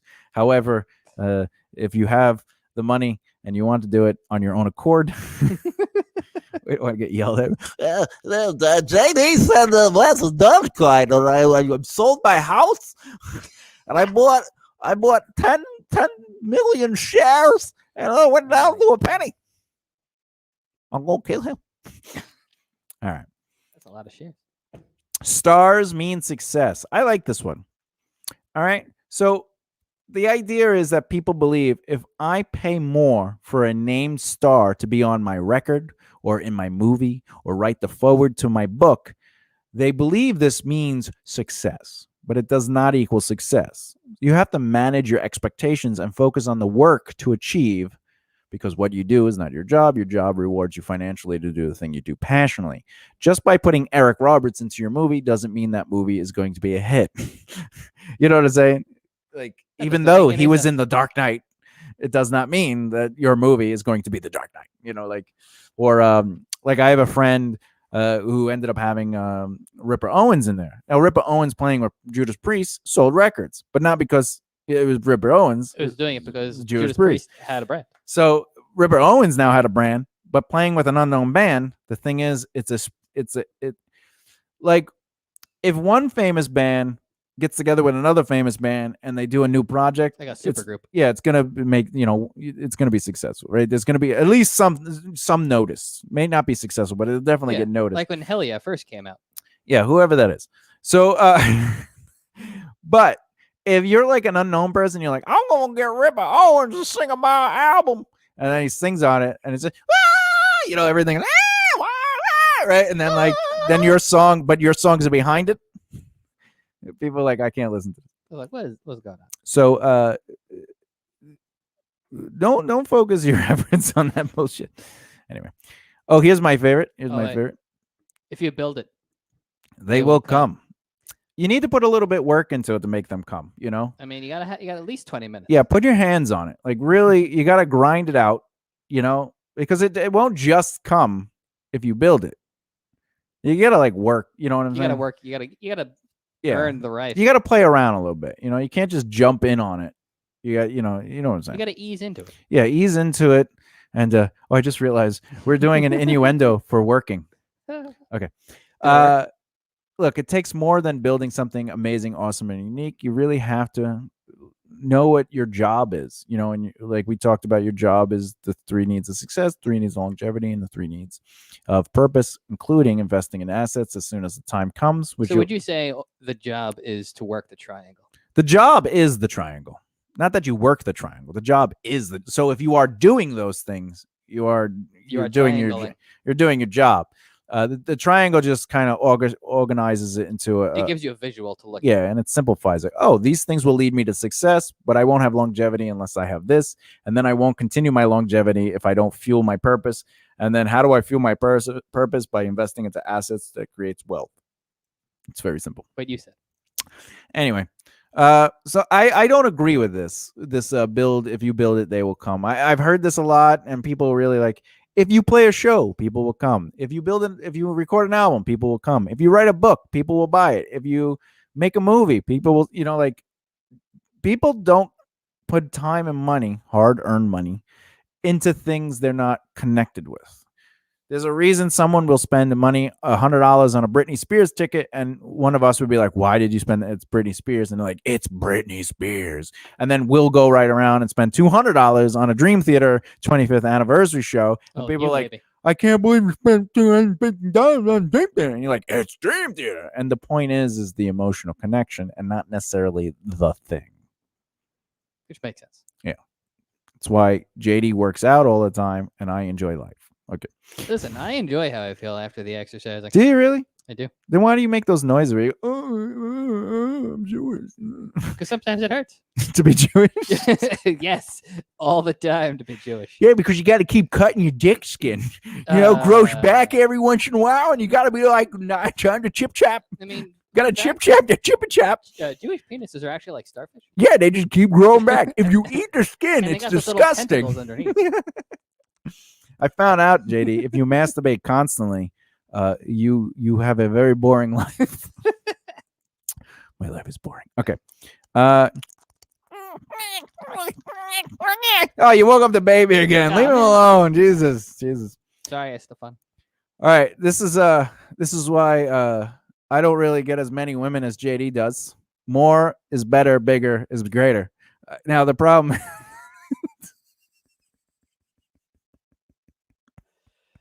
he gets all the women. No one talks to me. He's got like 13 girls talking to him. I got like one, So it is true. More is better, bigger is greater is indeed a misconception. Yes. Because I got more and I got bigger. And, it doesn't mean anything. Would you agree with this? Yes. Yes, it doesn't matter if you're a tall, big guy. Oh, you got bigness. I get all the ladies. All right. That's because quality over quantity, presentation over content. What you say is not what you are doing. And the motion of the ocean. Motion of the ocean. Show, don't tell. Now, quality over quantity. Quality is the value of what you are putting into what you do and not necessarily how much of it you are doing. Right? Which goes into presentation over content. The way we represent or present our brand's message and the things we do is more valuable than consistent, constant content. Meaning like, hey, here's a song, here's a song, here's a song, here's a song, here's a song, here's a movie, here's a movie, here's a movie, here's a movie. You pointed this out the other day in a conversation where we were looking at we're looking at a band's social media. Oh yeah. Where they are constantly putting out content, putting out playthrough videos. Oh yeah, that band. Whatnot. But anytime, like we were looking at their Twitter, and anytime they had content, people were buying into it. And anytime they had something that was related to their brand, or something that was personal, something that wasn't content, almost nobody cared. Yeah, even when they were like posting something for a good cause, like no one cared. Yeah, I was like, what the? But it's true. It's because they grew their brand based on content. And content has no true return value because if you believe in a certain cause, like a belief, they're not going to follow that belief. And if that one of those beliefs is raise money for the homeless, they're not going to support that because they haven't bought into your brand to believe that. They just want the content. Just show me the inspirational quote. You know what I'm saying? Like if you're just going to post inspirational quotes, that's all people want. Yeah, they don't care about your personal journey, your trials and tribulations. It's like you have something going on. Okay, whatever. Just give me the stuff. And by the way, if you're going to share a quote, right, inspirational, motivational, or educational, you have to add your voice to it. So even if you put a picture because we do that sometimes, we'll put a picture with our quote, you still have to add some value to that. And the value is our brand's message. So how do we explain, break down, or inform on that quote? Instead of just going quote. Would you also add in how we would relate to that or how that made us feel? You can, but it's again, like if there's 6 things you have to do to represent brand, it doesn't mean you have to do all 6 things. It just means the majority of what you do should represent that brand. Gotcha. So like if you did 2 of them, that's pretty good. 3 is good, but you want more is better. But it doesn't mean. It doesn't mean you have to touch all the bases because it's funny that I said more is better, but the thing is, it's a misconception. More is better. The more you represent your brand, the better it is. But the more you do doesn't necessarily equate to better. Gotcha. You know what I'm saying? Like if I just post 1,000 quality brand quantity. Posts, it doesn't mean. But anyway, so what you say is not what you are doing, which means. You can say you are something all day. You could say you believe in something all day. You could say, you're. That's like, hey, I'm a good person. Like, no, you're not. It can't be. Because you have to tell people. Yeah. Well, more importantly, it's not true. Just because you say something doesn't make it true. You know, like when you talk to me sometimes, you say stuff and I go, yeah, that's not true. You go, yeah, it is. It's exactly what I want. And I was like, but it's not what you are doing. I did it once. But the majority of what you did in reference to that thought, the majority creates the truth. Yeah, doing something like I promise you I won't smack you, honey. I know I smacked you once a day for a month. But yesterday I didn't smack you. So that means I actually don't want to smack you. But you say things that make me maybe if you didn't say stuff that made me want to smack you, I wouldn't smack you. Why is there a lot of smacking going on? I'm just saying you can't just say something and it's true and accept it as action truth. Creates truth. I will listen to somebody so I can watch them. You know, like JD knows more than anybody. I hate when words and actions don't line up because then it makes you a liar. A liar. You're probably not a liar in the context of what or the definition of a liar, but I consider a liar because why are you trying to mislead me? Why are you trying to get me to believe something that is not true? You know, like, oh, I'm here to help you. And then like the person doesn't help you ever. Or I got you back, bro. And then when the time to actually get someone's back is there is they're not there. You can't believe that action. So you got to pay attention to words and watch actions. All right. And then finally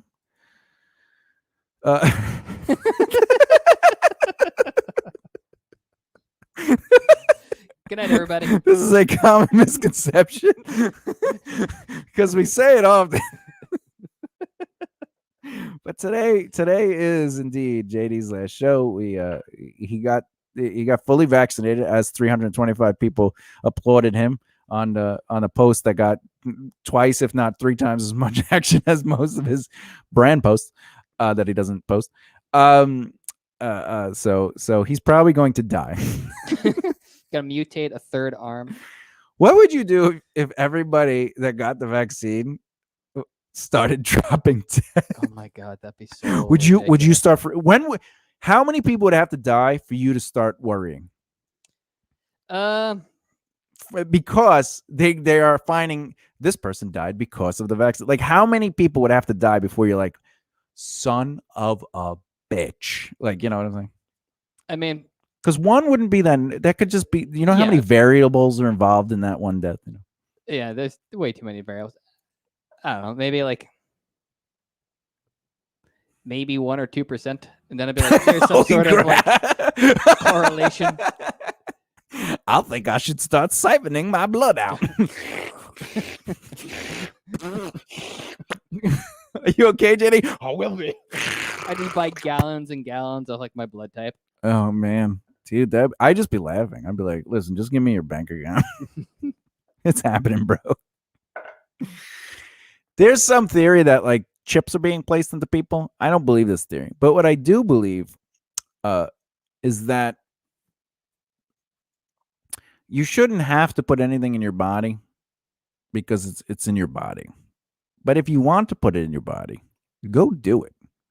But when it comes to the masks, you're an idiot if you didn't wear it. You know what I'm saying? Because you're not doing anything harmful to your body. It's the same thing, like you said, as wearing a seatbelt. It's like wear a seatbelt so you don't, die. Or potentially get launched through a windshield and kill somebody. I don't consider the seatbelt the same. I think the seatbelt would be the same as taking a shot because do I care if I live or not? No. So I'm going to, I'm not going to wear the seatbelt. Right. But I care I want to live. So I'm going to wear the seatbelt. So I want to get the shot because I care I want to live. Right. That's the mentality. But driving on the correct side of the road is the mask. You know what I'm saying? Because people are saying their freedom to wear the mask was taken away. Well, why can't you drive on the left side of the road? Well, there's a law. Well, there's a law to wear a mask. Yeah, there's no law to wear a mask. There was the mandate. Oh, there was the mandate. That's right. That's right. So, but people were like, my freedoms are being taken away. Well, then just drive on the other side of the road. No, but that's illegal. But I'm saying it's the choice. It's a weird choice. You're saying they're picking and choosing. They're picking and choosing. I don't think you should have to do things to protect yourself if you don't want to. Or the thing with the vaccine, though, is putting any drug into your body. I don't think any other human being should have the right to tell you. choose that. Yeah. But when it comes to the choice to potentially help or protect others with something that's not as invasive as a mask or driving on the correct side of the road, I think you should Be respectful of other human other beings. human beings. Yeah. But I also have taken the choice to be as vanished from society as possible during this pandemic. Which is 'Cause probably wise. 500,000 people died in America. So. Alone. Alone. You know what I'm saying? Like I was like, all right, I'll just hide. Not that I'm fearing, because I'm enjoying my life. I'm doing what I normally. That was the crazy thing where they're like, you got to stay home. I was like, oh, great. Wow, my anxiety just left. I don't have to cancel hangouts. I don't have to worry about where I'm pooping. Oh Jesus, I got 20 minutes before I have to leave. Hey, are we still on? Or like, if you want to change the date, we can. Their anxiety activates. Yeah, you want to change the date? You know what? Yeah, sure. Whatever's easy for you. Oh my God. Oh, I can just take off my pants. What a great choice. Put on your sweatpants. I'm so glad. I'm so glad that like my life didn't change when the pandemic. Like, I'm grateful for that. You know what I'm saying? That's one of the benefits of. I mean, I had to move, but that wasn't for the pandemic. That was for the puppy. That was it was because the house was sold. Yeah, and because of the puppy. And the puppy. Yeah. Well, no. Well, the move is what I'm talking about. Yeah. You know, like I had no control over the move. I mean, I did. Like, I could have definitely just been like, I'm just gonna stay here. Yeah. Like, at that point, the only way they could get me out is calling the cops. Till October. But I mean, yeah, you couldn't evict them until October, and then that would have been August. But then there was also the extra 3 months. The 3 months, So it's like, well, you could just spend Christmas there. That's what I'm saying. Like, and then they couldn't sell the. I gotta want to do that because, like, my thing is the way people treat me is on them. The way I respond to how they treat me is on me. So even if I don't agree with the way somebody does something, it doesn't mean I'm judging their behavior. It just, I have to maintain my behavior based on what I want to achieve in life. But I know, like, I wouldn't do things that I didn't agree with some behavior, so I wouldn't do those things. But I'm not saying what they did is wrong. I don't think it was right, but I'm not saying it's wrong, if that makes sense. Because they were doing what was best by them. Yeah, they did what they had to do. I get that. Yeah. And I have no issue with that, but I don't, what I say, I don't think it was right how they did it. You don't think it was right for the friendship and the relationship. You don't think, but you do think it was right for them and what they needed. Yeah, and which means I don't think it was wrong. Like, they did exactly what they had to do for what they needed to do, and that's why I have no hard feel. I didn't care. Like, it didn't affect me in the same way that, like, maybe, like, my visual understanding of it was, where I was just like, all right, what am I? Like, I'm not gonna fight this. Like, there's no reason to fight it. You know what I'm saying? There's some things that just, why fight it? Yeah, I gotcha. There's no purpose. But anyway, so 2%, literally, if 2% of the population died, you'd be like, what would you do? What would you do? I don't know. Definitely do push-ups. I don't. Yeah. Would you eat more bad food? Well, I would. You're like, I would learn your. I would go off of a page from your book and just eat a bunch of broccoli. Hopefully, that'll save my life. Broccoli, yeah, broccoli is good. So, would you start telling people not to get the shot? No, because I wouldn't have enough data. All right, 5% die.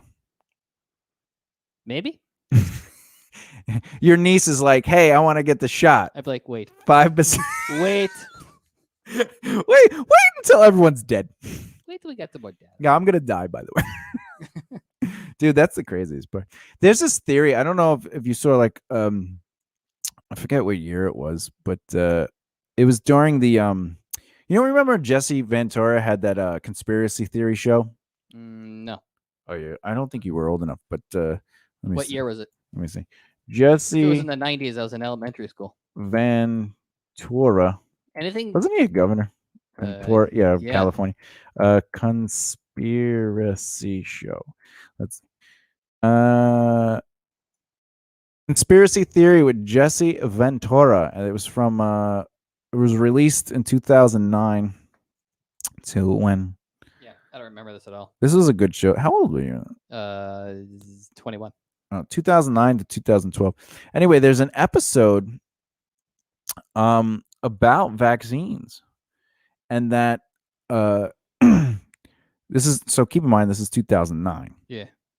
And they talk everything that happened with Corona Mhm. and the volunteering of the vaccine is what they had laid out as the In the episode? in the episode. And the vaccine itself was to do a couple of things. They were going to make it certain people were going to become you can't have kids. They were gonna Oh, they're doing sterilization. yeah, so the actual the vaccine itself sterilizes certain people, like certain makeups of people, which is crazy. Let me see if I can find it. Wait, so like they're saying that the vaccine would genetically sterilize only certain certain ethnicities? No, certain people, certain makeup of like each of our bodies, like your inside environment has different pH balances. Gotcha. So like certain pH balances, like certain people, but you know, That's weird. it's crazy, right? So but anyway, they were talking about how a pandemic would be created to worldwide, right? And that it will come to the point where a vaccine will be rushed, quote unquote, to be available, and people will willingly want it. It doesn't make any sense though, because in order to get the entire world to agree on one thing, but this is the thing, it's something they were planning. The conspiracy theory is that they were planning it for years, right? So but to what end? Just to sterilize people? yes, because it has to do with the word. There's a, let me look it up. What is it? I don't know. World Genocide Society. My brother's a part of it. That's why he got a World Genocide Society. My brother got the International Association of Genocide Socialists.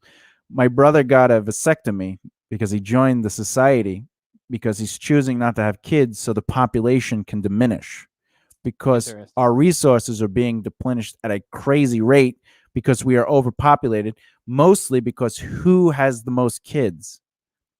The uneducated, the poor, people of low income, because what are they? They're just having sex to entertain themselves, or whatever the conspiracy was saying. But if you look at the evidence, how many kids do really wealthy people usually have? 1 to 3. Maybe. You know what I'm saying? But then you look at someone, they have like 5 kids, 6, 7 kids, and they're usually what?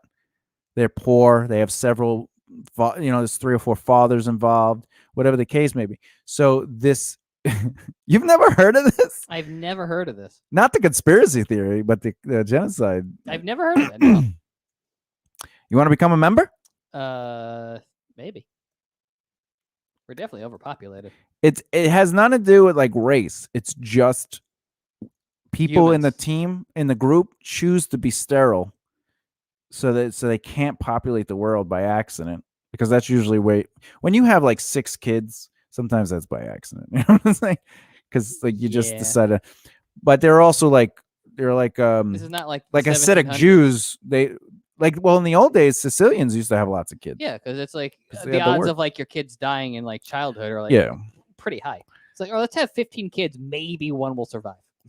Yeah. So but the theory of relativity to stop birth worldwide to limit population. I can't believe it. Theory to stop birth worldwide to limit population growth. You've never heard of this? I have not. Population growth, is it a tool of the rich? Oh. I'll give you what you want. Yeah, end to population growth. Why family planning is key. Birth control could help the environment. Like, these are real things that, like, yeah, I'll definitely go down the rabbit hole if I can. But that's a very big rabbit hole. The episode, though, really like broke down the whole process. Not that I'm saying I believe in it, but I'm saying it's just crazy. In 2009, they talked about the episode breaks down what is going on. A global pandemic and people willingly going for a vaccine. Saying, oh, we need to get this. Not that people like people died because they created the pandemic. Not that the pandemic's fake, but they created the pandemic. Well, we can always just take a look and see what's inside the vaccine because they have the ingredients listed. Yeah, they have the ingredients for you to see. But that doesn't mean it. That's like you say, listen, listening. JD, I'm going to give you this thing I made. And by law, I have to put on the label what's in it, right? Yeah. Does that mean I'm putting everything? And what if the people who create the law write the label? So that's a ridiculous rebuttal. In a debate, you would have lost points. Why? Because I did not back up things with hard fact. Well, because you were saying if you do A, B happens, which is, well, if you just read the label, it says the ingredients. Therefore, you were disproven. It's not a stance. But if you were to watch them make it firsthand, that also wouldn't, because you don't know what ingredients look like. Well, it's when you're hypothetically, if you were to know what all the ingredients were and then you were to watch them, then you could be like, I have the stance. Now, what's the new variable? That everything was being truthfully labeled. They're truthfully putting in there what you need to know while you watch, but you're not going to be there tomorrow or the next day or the day after that, or maybe in the room. You know what? This particular room where you came to visit, we'll do it right. But in the other rooms, in the other labs, we'll do it the way we want to do it. So basically, you're saying there's no way to prove that this conspiracy There is a way to prove it, but what you're saying is not necessarily proof. Is when in a debate, you're not actually proving a stance. You're just saying, I'll just watch it. I'll just use my demon knife to kill it. Hey, JD, you wake up and there's like a harpy on top of you. I just kill it with my demon knife. Man, that what the hell did you get a demon knife? But you don't have one? I'm just saying I'm surprised you don't have a demon knife. Who says I don't? And why would I tell you I do? Because you never talk about it. Because you're a Jew, you're a demon. I want to be able to defend myself against you. I mean, that's an accurate. What if one day you get angry and I'm like, oh, I wish I had a demon knife, and you're like, too bad you don't. You told me you did it. You know. Listen, like, how did you grow an inch? Happens once every 3,000 years. Imagine you actually found out you were a demon and like your form would change, and you're like, let me try it, and you actually are an inch shorter. But you're muscular and you have like little tiny wings just like sticking on your back, like maybe at 4 inches. And I'm like, oh, you're so cute. Oh, I'm going to kill you. Come down here. You're only an inch short. I know, but it's embarrassing. Look at my wings, these limp dick wings. How crazy would that be? Really Am I an inch shorter? What's going on here? Rather be myself. Would that upset you? That'd be really funny. It'd be worth it. If you were fighting somebody and you punched them really hard and then they turned around and like as if it didn't hurt them and their eyes start glowing and they fucking their skin rips apart and they basically turn into the Hulk, would you continue to fight? No. Why not? I'd be like, I'm out. Peace. What are you, a wussy? I'm definitely not wanting to die. Yes, I am a wussy. I'm out of there. Toodles. Toodle, bye. Adios. Where are you going? Hulk smash. Exactly. That's why I'm out of here. Bye. Would you fight the Hulk? No. I would definitely not win. Would you? What superhero would you fight? Obviously not Squirrel Girl. And not Batman. Why wouldn't you fight Batman? He's the most human. Yeah, but he's way too smart. He would just look at me and be like, done. He would. He killed me with his thought. What superhero would I fight? That's a good question. Deadpool. Spider-Man? Iceman. It's because he's gay. He'd be like, I ain't fighting him. Probably Spider-Man, because I think out of everybody, he's the one who holds back the most. And I think he's one who has the most compassion. He holds back the most, but still hurts. Yes. He's going to beat you. Yeah, but out of everybody, I think he's the one who beats someone by flicking them with his finger. What I'm saying, though, is I think he has the most compassion. So he'd be like, all right, I won. Like, he wouldn't go above and beyond than just win. You're not saying who would I fight to win. You're saying who I would fight to lose. Yeah, because I'm not going to beat any superhero. You never know. You could probably beat one of them. No. Robin? Tim Drake. You could easily beat Tim Drake. Does he really count as a superhero, though? Is he just Tim Drake? Well, because he became Red Hood. Yeah, but does he really count as a superhero, or is he just there?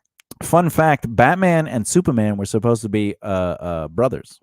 Really? Did you know that? I did.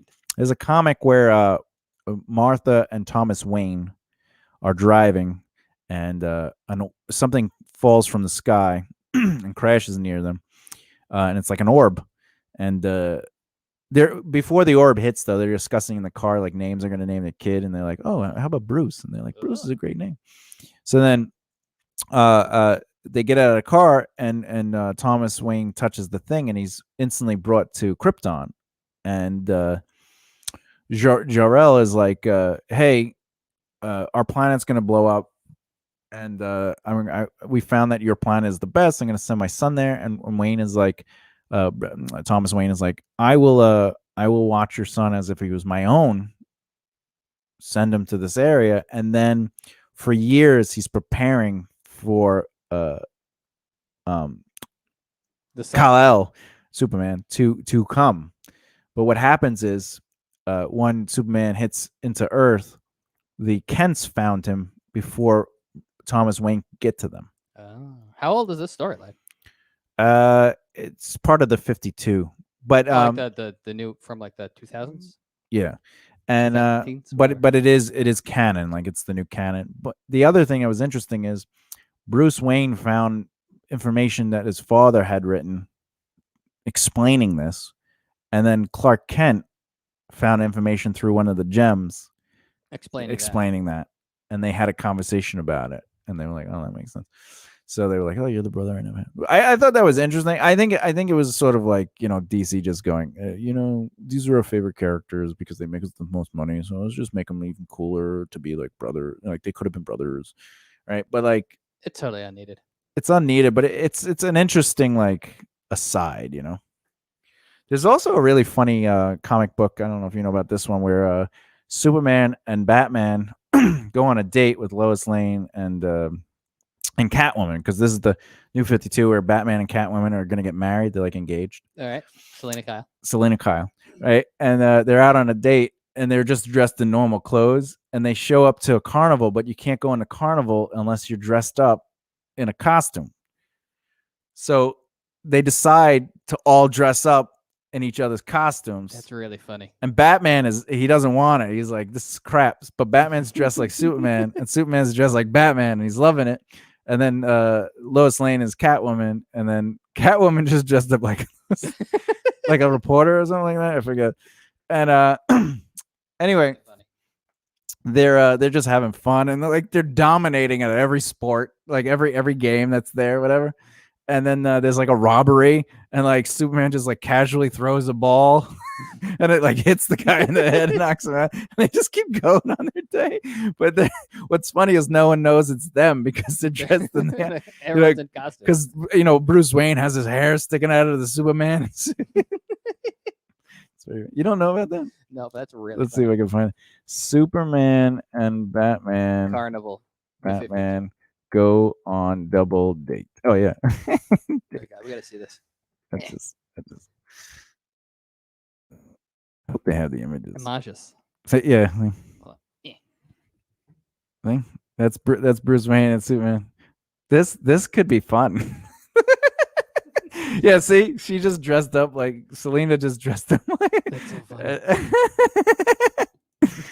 It's so funny. It's so funny. That's really funny.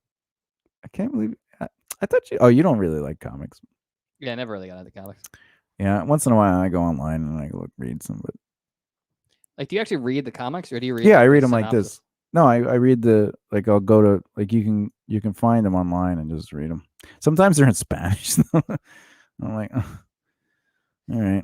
Good thing you read pictures. No, and you know some Spanish. I know enough Spanish, and anything that doesn't make sense, I just look it up. But because that's how you learn a language. You just like immerse yourself and learn. Well, who knew? I guess that's it. That was good. Good show. That was really good. All right, bye.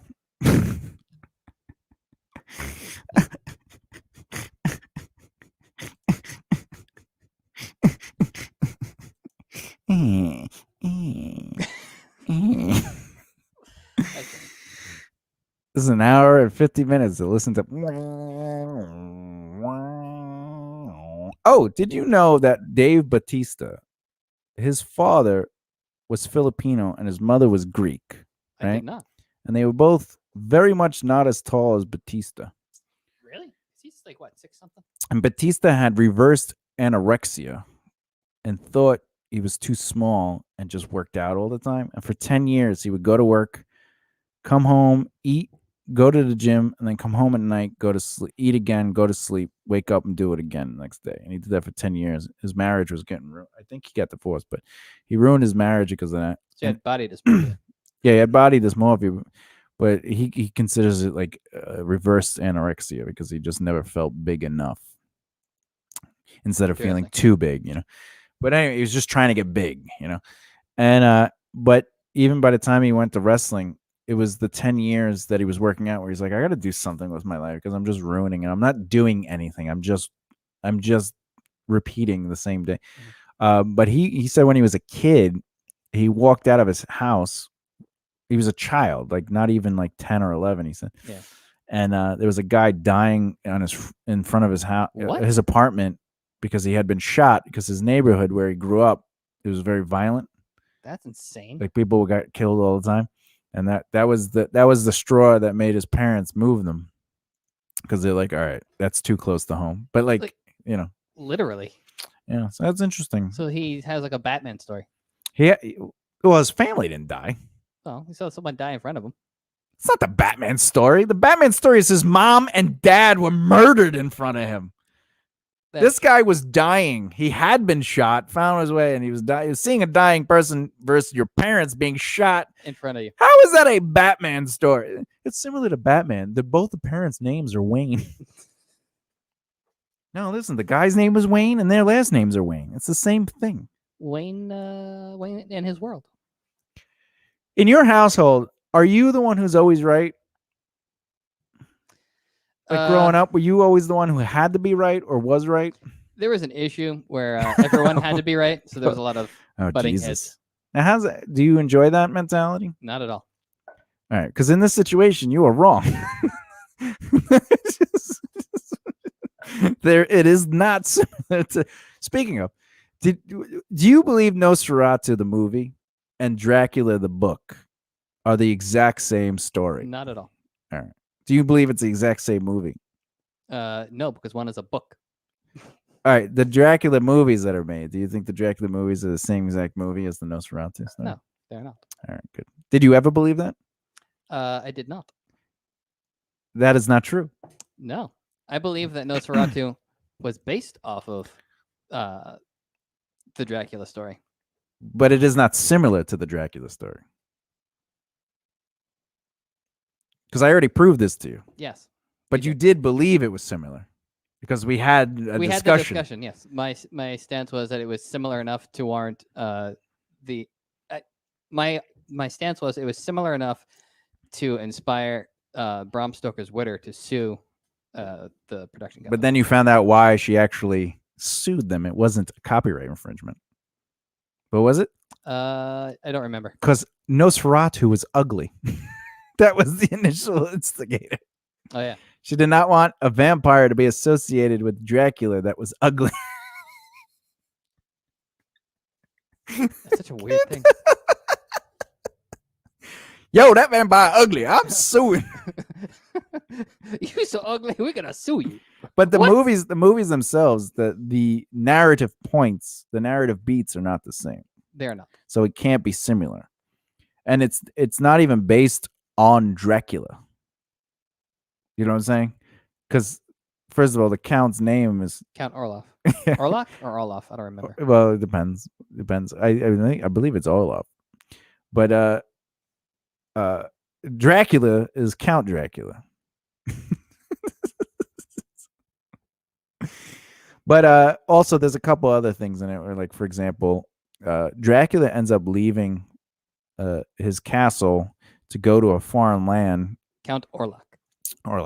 Because he goes to a foreign land to buy that new property, and while he's there, he finds a woman that has similar features as his long lost love, and he's obsessed with this woman. And then in Nosferatu, he actually never leaves. However, there is a discussion at one point in the story about land, but he doesn't take it. And Dracula's story is Dracula is invading land, and in Nosferatu, man is invading the Count's castle. So those are completely different narrative points. And then Nosferatu actually introduced the concept of sunlight being lethal, whereas in Dracula, sunlight was just makes him weaker or hurts him. And then the mirror concept, I think, came from the Dracula, and it was only because there's silver in mirrors, and since silver hurts them, yes, they couldn't be seen. Yeah, but that's why, like, they say, well, nowadays you could see vampires because it's not made with silver. It's not made with silver. But that was actually a really fascinating point that, I forgot. Was it you brought that up with me originally? I brought that up with the silver. Yeah, I brought that up. Yeah. I told you. And it's like, oh yeah, because most old mirrors have that as like the backing. Yeah, which is interesting. But anyway, Nosferatu is not even the same movie as Dracula. Story. The story. I mean, like, it's literally different plot points. That's it. It is. I stand by that. I know. But I did like arguing with you because you didn't have anything to back it up with other than I read the book and I saw the movie. And I was like, yeah, but you don't know what narrative is. You don't know how to read narrative. I am terrible at dissecting and understanding narrative. Yeah. So although I have gotten good at identifying when something is brought up in a story, like a book or a TV show, I'm like, oh, this is going to come up later. I'm able to predict stuff. But that's not narrative. You've definitely ruined movies for me. It's story development. In a story, you have to seed to make sense of things. So if somebody brings up something, it comes up later. If somebody does something that doesn't directly influence the story at that moment, it comes up later. Because you only have so much time on screen. In books, it's a little different. In books, you could actually bring up points and not necessarily resolve it until like another book or never. You don't have, it's a book. But in a film, time is money. So every scene, everything we see in that scene needs to move the narrative forward and help with character development. And you can't just have them do anything. Everything has to lead to something. In fact, the conversation in Quentin Tarantino's Pulp Fiction about them talking about foot massages is directly responsible for the tension that is brought up with the John Travolta storyline where she overdoses. Because the concept is that is definitely way worse than a foot massage. Yeah, but he's like he killed someone over a foot massage. You know what I'm saying? Did you realize? Did you know that? That's the point of that foot. I mean, there's a couple other things involved. Well, yeah, because like it definitely creates the tension. Without that moment, that other scene wouldn't have the same tension. Because you don't have the lead up. Yeah, see, you get it. You should be a writer. Yeah. Okay. No. I don't know. All I do is break down stories, and it's just like, Last night when we were watching Nobody, I was literally going, "Oh." In my head, I'm like, "Oh, okay." There's the pinch. There's the twist. There's the right. And then at the end, when he gets shot in the shoulder, I was like, "Oh, yeah." There's the escalation. Because in the third act, you're supposed to escalate that there's no hope, and then what happens? The new twist happens. What's the final twist? I don't want to give away the film, but there's a final twist. He gets shot, which is the escalation, and everything. By the way, the plot points in a story can happen like boom, boom, boom, boom. They can happen like almost in a domino effect, but one has to happen before the other. You can't. Yeah, it has to make sense. Yeah, they have to lead into the thing. So something happens to him where he's like, "Oh, this is bad," and then something happens that changes that, like it elevates the story, but it keeps. I do have to say that I love the fact that Christopher Lloyd is in that movie. Oh, you ruined it. He's supposed to be a surprise cameo. Yeah, what is that? Yeah, you didn't know that? No. I apologize. 1 second.